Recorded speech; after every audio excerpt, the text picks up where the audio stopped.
بسم اللہ الرحمن الرحیم۔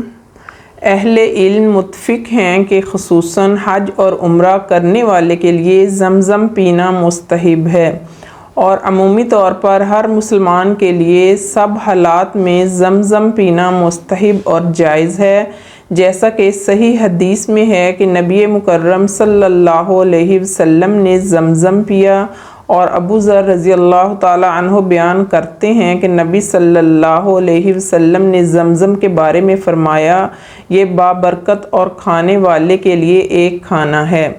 اور ایک اور روایت میں ہے کہ زمزم بیماری کی شفا ہے۔ زمزم پینے سے کھانے کی ضرورت محسوس نہیں ہوتی اور بیماریوں سے شفا نصیب ہوتی ہے، جیسا کہ ابو ذر رضی اللہ تعالیٰ عنہ سے ثابت ہے کہ وہ مکہ مکرمہ میں 1 ماہ رہے اور صرف زمزم پر ہی گزارا کیا، اس کے علاوہ کوئی قوی اور غذا استعمال نہیں کی۔ پیارے دوستو، آگ میں ڈالے جانے کے بعد حضرت ابراہیم علیہ السلام نے بابل سے ہجرت کا ارادہ فرمایا، اور پھر ایک دن اپنے اہل خانہ کے ساتھ حران نامی علاقے میں ہجرت کر گئے۔ حضرت ابراہیم علیہ السلام نے بابل ہی میں اپنی چچا زاد بہن حضرت سارہ علیہ السلام سے شادی کر لی تھی۔ پھر اللہ تعالیٰ نے آپ کو بیت المقدس جانے کا حکم دیا۔ اس وقت آپ علیہ السلام کی عمر 75 سال تھی۔ بیت المقدس میں کچھ عرصہ قیام کے بعد آپ علیہ السلام مصر ہجرت کر گئے۔ ایک دن حضرت سارہ علیہ السلام نے حضرت ابراہیم علیہ السلام سے فرمایا کہ میں چاہتی ہوں کہ آپ ہاجرہ سے نکاح کر لیں، شاید اللہ آپ کو اولاد کی نعمت سے نواز دے۔ اس وقت تک آپ علیہ السلام کے اولاد نہیں ہوئی تھی، اور پھر حضرت سارہ علیہ السلام نے آپ کا نکاح حضرت ہاجرہ علیہ السلام سے کروا دیا۔ جناب ہاجرہ ایک متقی و پرہیزگار سیاہ فام کنیز تھیں کہ جنہیں مصر کے ایک حاکم نے حضرت ابراہیم علیہ السلام کی بیوی کو بطور تحفہ دیا تھا۔ جناب سارہ جو بے اولاد اور حضرت ابراہیم علیہ السلام کے وارث نہ ہونے کی بنا پر مضطرب و پریشان تھیں، انہوں نے حضرت ابراہیم علیہ السلام سے خواہش ظاہر کی کہ آپ اس متقی و پرہیزگار کنیز سے شادی کر لیں، اور پھر اس طرح حضرت ابراہیم علیہ السلام نے اپنی بیوی سارہ کی خواہش کا احترام کر کے ہاجرہ سے عقد کر لیا۔ اب ہاجرہ ایک کنیز نہ تھیں بلکہ وہ اللہ کے خلیل ابراہیم کی شریک حیات بن چکی تھیں، اور حضرت ابراہیم علیہ السلام کے بڑھاپے کا سکون و سہارا بن گئیں۔ وقت گزرتا رہا، ہاجرہ کے یہاں ایک معصوم بچہ پیدا ہوا۔ حضرت ابراہیم علیہ السلام نے اس کا نام اسماعیل رکھا۔ ایک دن جناب سارہ نے حضرت ابراہیم علیہ السلام سے درخواست کی کہ ہاجرہ اور ان کے فرزند کو کسی دوسری جگہ منتقل کر دیں۔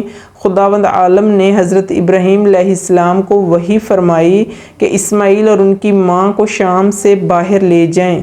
حضرت ابراہیم علیہ السلام نے کہا، خدایا میں انہیں کہاں لے جاؤں؟ ارشاد ہوا، اے ابراہیم، انہیں امن و امان کی جگہ یعنی میرے حرم اور کرۂ ارض کے پہلے مرکز پر لے جا جسے میں نے خلق کیا ہے، اور وہ مکہ ہے۔ حضرت ابراہیم علیہ السلام نے پیغام وحی الہی اور اس بے آب و گیا صحرا میں حضرت ہاجرہ اور اسماعیل کے محل سکونت کے بارے میں ہاجرہ کو خبر دی۔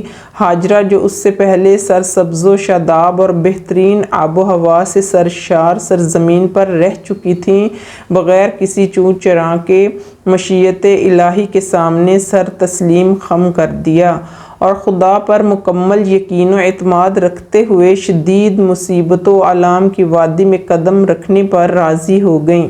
حضرت ابراہیم علیہ السلام نے ہاجرہ میں صبر و اعتماد کا مشاہدہ کیا تو ان کے خلوص و اعتماد کو دیکھ کر بہت خوش ہوئے۔ چنانچہ حضرت ابراہیم علیہ السلام نے اپنے اہل و عیال کے ساتھ سرزمین مکہ پر پہنچے تو وہاں ایک درخت موجود تھا۔ جناب ہاجرہ نے اپنا عبا اس درخت پر ڈال دیا اور اپنے بچے کو اس کے سائے میں لے کر بیٹھ گئیں۔ جب حضرت ابراہیم علیہ السلام نے وہاں سے واپس جانے کا ارادہ کیا تو حاجرہ علیہ السلام نے کہا، اے ابراہیم علیہ السلام، آپ ہم لوگوں کو ایسی جگہ چھوڑ کر جا رہے ہیں جہاں نہ پینے کے لیے پانی ہے اور نہ ہی کوئی مؤنث و ہمدم، بلکہ یہ تو ایک بے آب و گیا صحرا ہے۔ حضرت ابراہیم علیہ السلام نے ایک تھیلی کھجور اور پانی کا ایک مشکیزہ دے کر واپس جانے لگے تو بی بی حاجرہ علیہ السلام نے آپ کو پکڑ کر دریافت کیا کہ کیا یہ اللہ کا حکم ہے؟ آپ نے ہاں میں جواب دیا۔ تب حضرت حاجرہ مطمئن ہو گئیں کہ اللہ انہیں ضائع نہیں فرمائے گا۔ جب وہ حضرت ابراہیم علیہ السلام کی آنکھوں سے اوجھل ہو گئے تو انہوں نے اپنے رب سے ہاتھ اٹھا کر یہ دعا مانگی، پروردگار، میں نے اپنی ذریت میں سے یعنی بعض کو تیرے محترم مکان کے قریب بے آب و گیا وادی میں چھوڑ دیا ہے تاکہ نمازیں قائم کریں۔ اب تو لوگوں کے دلوں کو ان کی طرف موڑ دے اور انہیں پھلوں کا رزق عطا فرما تاکہ وہ تیرے شکر گزار بندے بن جائیں۔ اب اس گرم تپتی ہوئی زمین پر صرف 2 انسان موجود ہیں، ایک عورت اور دوسرا چھوٹا سا بچہ۔ ماں اور بیٹے کو پیاس لگی۔ ماں صفا اور مروہ پہاڑوں کے درمیان پانی کی تلاش میں بھاگ دوڑ کر رہی ہیں۔ ارشاد رب العزت ہوتا ہے، ان الصفا والمروۃ من شعائر اللہ، بے شک صفا اور مروہ دونوں پہاڑیاں اللہ کی نشانیوں میں سے ہیں۔ حضرت حاجرہ علیہ السلام نے کچھ روز پانی اور کھجوروں پر گزارا کیا، لیکن ان کے ختم ہونے پر آپ نڈھال ہو گئیں اور بچے کو دودھ بھی نہ پلا سکتی تھیں۔ بے تاب بچے کو چھوڑ کر دور جا بیٹھیں تاکہ بچے کی بری حالت آنکھوں سے اوجھل رہے۔ حضرت اسماعیل علیہ السلام بھوک اور پیاس کی شدت سے بے قرار ہو کر زمین پر لیٹے تڑپتے رہے۔ اس وقت حضرت حاجرہ علیہ السلام کی مادری شفقت جوش میں آئی اور انہوں نے زندگی کے لیے جد و جہد کرنا شروع کی۔ وہاں سے اٹھیں اور کوہ صفا پر چڑھیں، لیکن کوئی متنفس نہ پایا۔ وہاں سے آئیں، پھر وادی میں چلتی ہوئیں کوہ مروہ تک پہنچیں۔ اس طرح شدید پریشانی کے عالم میں ہر دفعہ اپنے نونہال کو دیکھنے آتی رہیں۔ آخری پھیرے میں جب مروہ تک آئیں تو ان کے کانوں میں ایک آواز آئی۔ کان لگا کر سنا تو یوں محسوس ہوا کہ کوئی پکار رہا ہے۔ حضرت حاجرہ علیہ السلام نے کہا کہ اگر تم مدد کر سکتے ہو تو سامنے آؤ۔ دیکھا تو خدا کے فرشتے حضرت جبریل علیہ السلام ہیں۔ روایت ہے کہ انہوں نے اپنے پیر یا ایڑی کو اس جگہ مارا جہاں آج زمزم ہے، لیکن قوی روایت ہے کہ حضرت اسماعیل علیہ السلام کے پاؤں کی ایڑی سے پانی کا چشمہ جاری ہوا اور یہ آپ کا بچپن کا معجزہ قرار دیا جاتا ہے۔ یہاں پانی ابلنے لگا۔ حضرت حاجرہ کی مسرت قابل دید تھی۔